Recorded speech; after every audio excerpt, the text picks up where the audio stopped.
Welcome to listening to Paint Dry with Mike and Dan, a podcast about the art and hobby of miniature painting. I'm Mike. Today we have a bit of a shorter episode for you. We get to talk to a content creator who is up and coming. Now, originally, one of the missions of the podcast was to focus on names in the hobby that people might not know yet, while balancing that out with some reviews, talking to industry experts, and of course, more well-known artists. But we wanted to make sure that we were casting a light on people who provided free content out there for everybody in the community to benefit. Today we have the opportunity to do that with a relatively new content creator. But speaking of reviews, before we get into the interview, the next mini episode will be dropping next week. It will be a review of Tago Collectibles, Level Up Hobby, Baynard Wu's Succubus Kickstarter. I received that in the mail a couple weeks ago, and I've had a chance to play with it and look at the miniature, etc. And so we want to tell you about, what we think and our impressions of it. So you won't want to miss that. Also, we could use some feedback. How are Dan and I doing? Is the show content good? Is there something that's missing? Or are there things that we could improve better? I know for a fact that I could get better at interviewing. I have a few catchwords that I use quite a bit, and I need to work on that. But anything you'd like to see, any thoughts about the show, etc., please drop us an email at listeningtopaintdry@gmail.com, or you can hit us up on Instagram and Facebook at listeningtopaintdry, or on Twitter at drypainting. So without further ado, let's get to the interview. We're excited to bring you a content creator that started airing videos on YouTube in March of this year. All the way from Hong Kong, we have MC, the Miniature Surgeon. Welcome to the show. Hi, thanks for having me. Of course, thank you for taking the time to do this. The world's kind of in a crazy place right now. Yeah, definitely. And I can imagine as a actual doctor that it is kind of crazy on another whole nother level. Yeah, the pandemic here in Hong Kong is getting slightly better, but it's still very much a constant threat to everyone, to be honest. Absolutely, yeah, and it's it's hard to read the numbers here in the States. It seems like at some points it's getting better, and then you're like, wait, holy moly. Yeah, it's kind of going crazy everywhere. We thought it was getting better in Hong Kong, but we just hit another spike. The spike just started to come down. I'm lucky as a cardiac surgeon. I'm not getting affected quite as much, but I do have friends working in London. One of my friends actually got COVID, and he needed a ventilator for 1 week. Ooh. That's a shame. I'm glad that they recovered. That's terrible. Yeah. Yeah. I had a cousin and her husband that were in the hospital for over a month, and for it in and they were in New York City. So, ooh, yeah, New York was hit pretty bad, wasn't it? It was definitely, and it's rebounding and everything. They just reopened some of the businesses, so that's a good thing for sure. Yeah, definitely. So tell us about how your hobby journey started. I do believe I remember hearing in one of your videos that you had left the hobby and came back. So let's go all the way back to the beginning. How did MC start in the wargaming hobby? Well, I actually went to London for high school, so I do apologize if my accent suddenly turns into a British one midway through the interview. I studied there for high school, and there was a games workshop just down the road, and being a teenager I picked up a box of Tactical Squad and started painting them up. But I took a long sabbatical since, I was the only one who actually played Warhammer back then, and then went back into it when I was back in medical school when I took a real interest in surgery, and it feels a bit like doing surgery. Things are so fine, so small at times, and there's really a big scale where you can kind of just use your skill onto, whether you just want to have a speed paint or even paint up something to competition level. It really went back in when I broke up with my ex. I was really upset back then, and I decided, hey, you know what? I'm gonna need something to focus on. That's kind of when I got back into the hobby. Oh man, artist therapy for sure. Absolutely. Yep, And I got back into the hobby after a 20-year break, or 20+ year break. I have to be honest. And I went to my first convention and took a painting class, and then a couple months later, my dad passed, and I got stuck in his house. I got stuck in his house for weeks trying to get everything cleaned up and do everything, and I was kind of by myself, so I kind of just turned on Duncan videos and painted, Yeah, that's kind of the same story for me too. Yeah, Duncan really helped along the way. It's interesting how the personalities don't realize what kind of impact they actually have to people. It seems almost kind of silly that, watching a video on how to paint, for me, it was Scutari, was therapeutic, Duncan really helped me, especially when I started painting. I wasn't really, like, to be honest, I don't really have an artistic sense. But watching his videos, like having it chopped up into bite size kind of things, helped me get back on my way, really.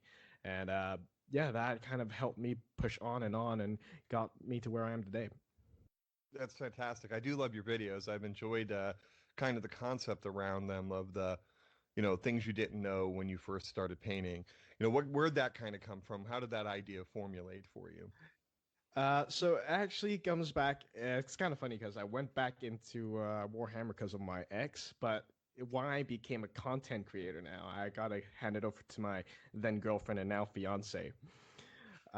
There I was in my man cave with tons of paint squinting down on a unit of Death Company, and my then girlfriend came over, picked one up, and I was expecting her to just, funny, toys, and put it back down. She took one up and looked at it and said, you know, some people should look at this too. I was like, nah, I'm not really good at this. Then she gave me a lot of encouragement and told me, you should maybe make an Instagram. So I started Instagramming a little bit, but I didn't really like it because I was not one for like displaying arts kind of thing. I was always like kind of into teaching people. As a doctor, you kind of need to be an educator, whether you're just fellow colleagues or even medical students. So that's kind of where I took off. Why I became a content creator of sorts. That's excellent. And it's one thing that's very interesting and unique, I feel, about this hobby community is that very rarely do you run it when somebody asks a question or wants to learn something. There's usually a quorum of people that come out with suggestions, etc., and things along those lines. So people like me appreciate people like you who create that content and answer those questions. So thank you for doing that, by the way. Yeah, it's really a very humbling experience to starting from when I was a child, I really never had any artistic sense. I remember I got a nearly failing arts class in elementary school, which is almost impossible, I think. And when I started off painting my gray knives, they looked really flat and clumpy, and I just blindly persisted through it and just got my head down. I thought I would get better, but it never really did. So, a kind of approach that I took was I thought, hey, you know what? Edge highlighting. I was really bad at it. So, what if I thought of it as a surgery? I was like, that's interesting. So what I'm gonna do if I'm gonna do surgery, I'm gonna know why I'm doing it, what I need to get it done, and what I need to watch out for. Any like dangerous parts I need to watch out for. And as soon as I got that kicked in, that kind of systematic approach to it, technique by technique, I started getting it down, and slowly I became from at my local hobby store actually taking lessons, and then I became one of the ones who actually started teaching too. So that's the whole community really helps a lot. So what with those techniques that you learned and kind of broke down in that process, what was the most challenging of those techniques, do you think? I think to start with, it definitely highlighting, because what you don't realize, a lot of people, is when you look at a mini, it's actually scaled down. A lot of things lose focus. The contrast, the colors, they don't translate onto that kind of scale. So knowing that what kind of effect you need to translate to into that kind of scale is one of the most challenging concepts to grasp. But once you know the concept, it's about getting the right techniques to have it down. So things like having good posture and stabilizing hands, things like that. I actually made a video on techniques to highlight and what kind of postures to use. It really helps when I think about it, when I'm using what kind of muscles, what kind of large posture-based muscles I can use to help stabilize myself, and what kind of positions I can help to stabilize my hand, like using your pinky or your ring finger. It's really interesting what kind of stability you can get because, believe it or not, my boss is a cardiac surgeon. He's a fantastic surgeon. He actually has a lot of tremor, but you would realize that when he puts in the most crucial sutures, his hand is dead still, and just that tells everyone it's only a matter of technique. It's never really a matter of talent. It's whether you have the heart to break it down into small pieces, and that's the way you can improve and get better.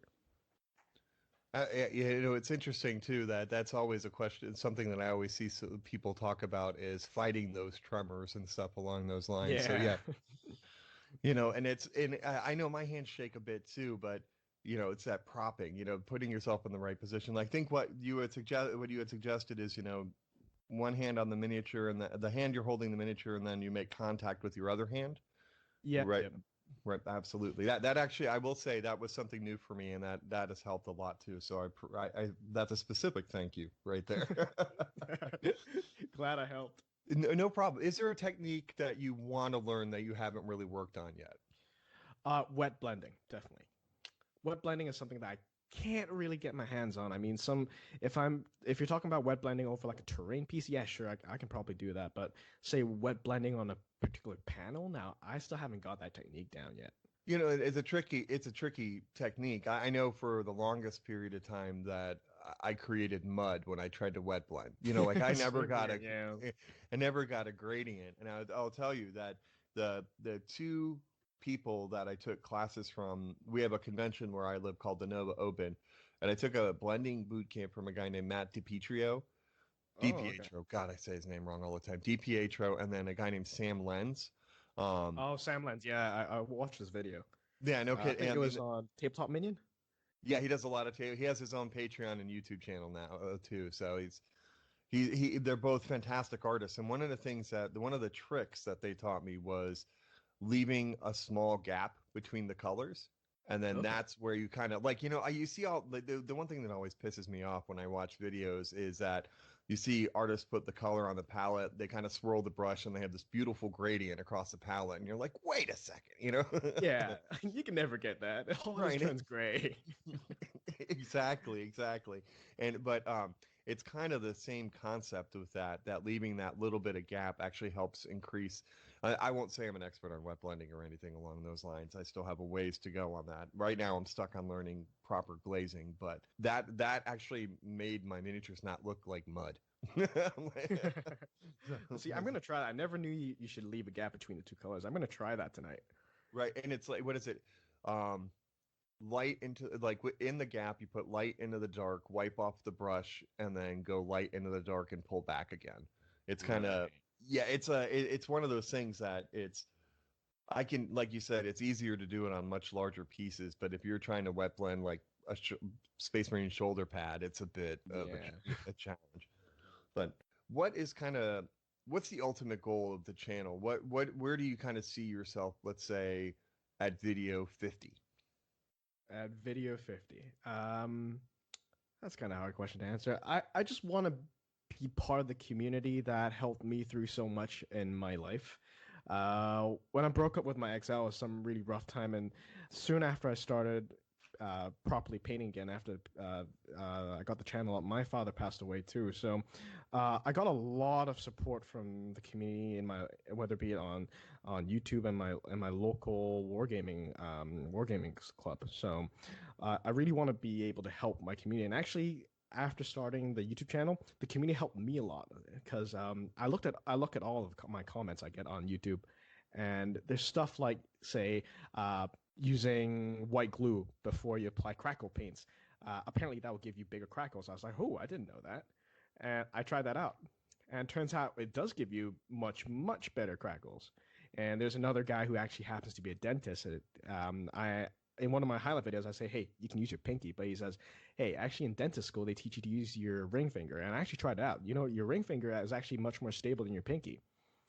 And it's the whole community that I want to help be part of and get all these little tips and tricks to help everyone get their hobby to the level that they want to have it to be at. That's fantastic, man. I appreciate that, definitely. So in this process, have there been, besides, kind of Duncan, have there been any other big influences for you as far as your painting goes and your videos go? I say Scott the Miniac. I've watched this video quite a lot. They're always quite engaging, and he's a little. I take some of inspiration from him. Like, he always addresses some small topics like speed painting, Space Marine shoulders, like how you can improve your speed. That's kind of stuff that you don't think about, but everyone wants to do. So, things that like planning your paints ahead and techniques ahead of time. And that's kind of what I do as well, even whether it be in miniature painting or even doing surgery. If you want to have something smooth, you better plan ahead. You take 10 seconds, it'll save you an hour down the road. So he's definitely been an influence. Excellent. Yeah, and he's wildly popular too. He's got a lot of backers and a lot of support out there. So also, I guess it always interests me to hear about how things work in reverse. So you've gone out, you've learned a couple other techniques like the pinky versus the ring finger, etc. With this creating your channel, has your painting improved? Definitely. Just by these simple tips from my viewers, I've already improved my technique and such as for basing and stuff. Just using because I use crackle paints quite a lot, and it's quite handy to get quite impressive effects from crackle paints. Just that tip from Michael Bennett, one of my viewers, really helped a lot. And just a lot of times when I'm planning to make videos, just because you're planning to teach someone actually forces you to think about the process once again. So it's a lot like what we do as doctors. We always have a little quote we say, we see one, do one, and teach one. Because that's how you learn. You see a technique, you do a technique, you teach it to someone, so you regurgitate that technique out and think about what's the best process for someone to learn that technique, and through that you improve it yourself. So definitely everything that I've spoken about in my videos, like highlighting, basing, all the rest, I've improved myself after actually putting these video out. I'm curious because you like space vampires too, so I have to ask, what got you into the Blood Angels? Well, it's really how it's the duality of having that curse of black rage and the red thirst, but having to stay noble at the same time. They're not flesh terrors. They're not trying to just kill everything and wait for the day that the black rage comes to them. They actually actively try to stay as noble as they can to fight off something that's of their innate nature, and it's that kind of struggle that really gets me. Nice. So you kind of like that duality of it, that being a noble beast, right? Yeah, yeah. How to be noble and a beast at the same time. Yeah. Well, so then how do you feel about theoretically, because they haven't addressed this really, not that I've seen, but the Primaris Rubicon resolving the Black Rage. I mean, do you think we'll see or Death Company Primaris? Oh, we already have Death Company intercessors in the last codex, I think. They don't have dedicated models or shoulder pads yet, but it basically shows that the Belisarius Call definitely lied. It doesn't solve much. So I think we're going to get Death Company Assault intercessors soon, too. That should be really cool to paint as well as to use on the tabletop. Oh yeah, the size of them. I mean, I don't even want to touch an old Space Marine now because of the size of the new Primaris. They're just and what they should be. What they should have been, 20 years ago, right? Yeah, that'll save a lot of heartache. I must say the new Primaris is actually a lot easier to paint compared to like old Tactile Marines. Just by the virtue of having a bigger panel to work on, you can get a lot more effects going, like gradients and weathering effects even. Right. And they're also broken down more. You don't have like that one piece boot anymore. You have kind of the different panels that you can work on shape, and they're broken down. It feels like into more geometric shapes as opposed to, yeah. I don't the legs on some of the older Space Marines are kind of like, okay, that doesn't look. I don't even know what that looks like. Yeah, I always think that's not anatomically possible, is it? Right. Absolutely. And the one I'm waiting for is I've moved away from wargame. Well, I haven't wargamed in ages, but the models I'm waiting for, I would love to see Primaris Sanguinary Guard. Oh yeah, definitely. I mean, I can't even imagine what those would look like. You know what I mean? Yeah, Sanguinary Guard already looks awesome by themselves. I mean, if it becomes Primaris, I can't wait. If it looks something like Mephiston's new sculpt, with the jump pack, then that would be just awesome. But another one that I'm really waiting for Primaris is Grey Knights, because Grey Knights was actually my first army when I got back to Warhammer. And I've been waiting years for Primaris Grey Knights to roll up, but they never came. So I'm forced to do my own conversions. Blade Guard, man. The Blade Guard, actually, I was looking at them going, I think I might do them as Grey Knights. Yeah, me too. Yeah, I mean, they do look like they could transfer very easily, especially because they have that same type of almost medieval Space Marine helmet. You know what I mean? Yeah. In big shields. And so Grey Knights were your first were your first army. Now, have you ever tried to do like a full Grey Knight non-metallic metal? Oh, I tried. Non-metallic metal is one other thing that I only recently got the hang of. It takes a lot more time. I'm reserving it for my HQ units. Like I have a Grandmaster Voltus in non-metallic metal. Mhm. But it did take me the better part of a month to get him proper. So uh, maybe one day. Maybe one day. Yeah, I mean that's doing a whole squad of something along those lines would be kind of crazy, right? And so Yeah. in non-metallic metal, it's a tricky technique to learn, especially because like you had talked about earlier, placing the lights and the shadows you can kind of fudge that in just like painting general power armor, but if you don't put the lights and the shadows in the right place on NMM, it doesn't. You're like, okay, that's gray, you know, Yeah. and that's yellow, brown, not gold, etc. Exactly. So you want to see Grey Knights being made. You kind of answered one of our fun questions that I usually ask, which is, is there, besides the Grey Knights, are there any other models that you would like to see made?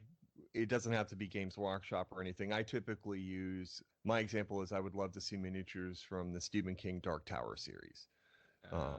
that have ever been made. Is there anything like out there that you would like to see made, or so you could paint or play with? Simon Games does a pretty good Game of Thrones Game of Thrones board game, and I've actually got the Night's Watch set. The Jon Snow is it's pretty stunning what they have out there, even though it's all monopose, but the quality is excellent. I can't wait to paint a Ned Stark. And that's nice. Yeah. That's a good idea. And have you checked out Dark Sword Miniatures? Oh no, no. Dark Sword actually is the company that partnered with Simon and designed the miniatures for the game. If you Oh, check out Dark Sword, they have the license to Game of Thrones, and so they have substantial more character models. I think they do even have a Ned Stark, a oh metal Ned wow. Stark. Yeah, I need to check them out. yeah, they're definitely Dark Sword Miniatures, and great company too. The guy who runs the company, Jim, is super nice and only cares about people getting good miniatures in front of them to paint, which is really cool. Yeah. And so there you go, free plug for Dark Sword Miniatures, right? and Simon, right? So is there? Let me ask you this then. And then one of the other fun questions we like to ask too is if, let's say in this case, because you probably mostly use Citadel paints, I would assume. Yep. Yep. Okay, so Citadel comes to you and says, "MC, we want to make a miniature surgeon paint color. What color would it be, and what would you call it?"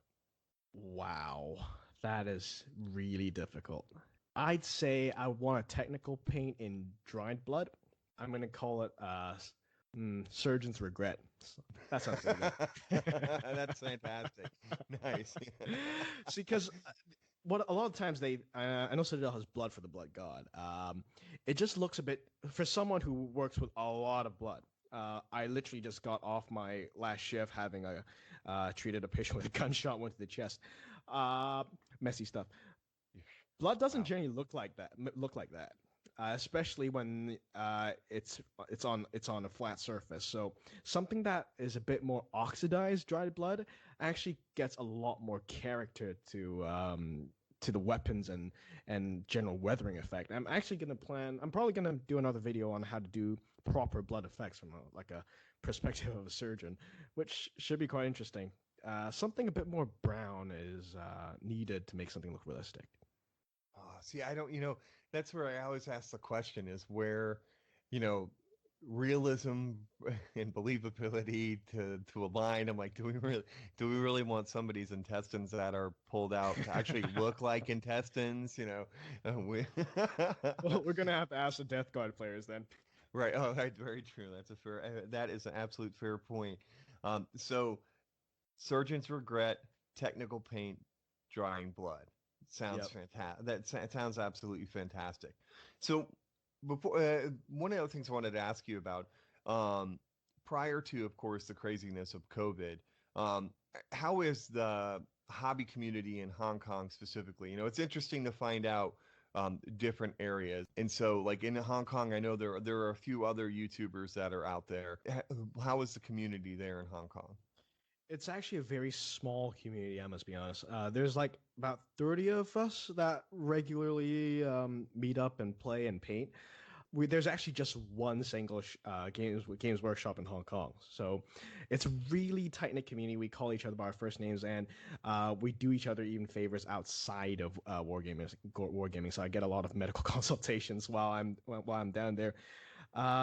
It's really tight knit, and we have a lot of we have a WhatsApp group. We just trade pictures of work in progress pictures with each other, and we give really honest comments for each other. And when I started the YouTube channel, they're actually very supportive, and they're actually the ones who gave me some of the ideas for the first couple of videos, especially for the Osiarch Bone Reapers.